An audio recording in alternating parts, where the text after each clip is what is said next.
Con noi Dario Rigo, una bella vittoria della tua squadra e i tuoi ragazzi, insomma, penso che abbiano fatto tutto quello che gli hai chiesto.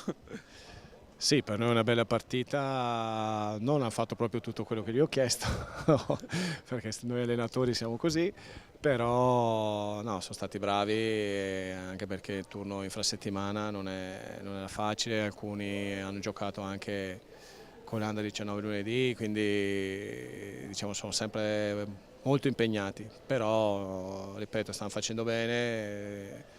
Stanno avendo anche dei risultati, quindi questo significa che la strada è quella giusta, poi vedremo più avanti. Squadra giovanissima e tra l'altro hai solo un 4-3 di passivo col coraggio da ribaltare. Non la sentono un po' questa voglia magari di passare il turno? Sì. Se lo dicono, sì. Ma noi siamo qui, noi ce la giochiamo, poi dopo le partite ognuna è a sé.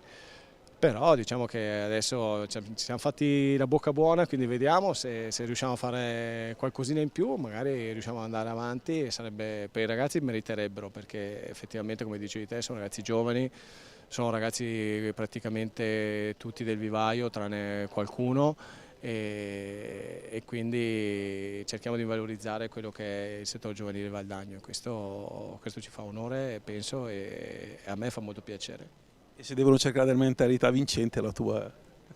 Ma diciamo che io cerco di dargli la mentalità vincente, poi la mentalità vincente viene vincendo.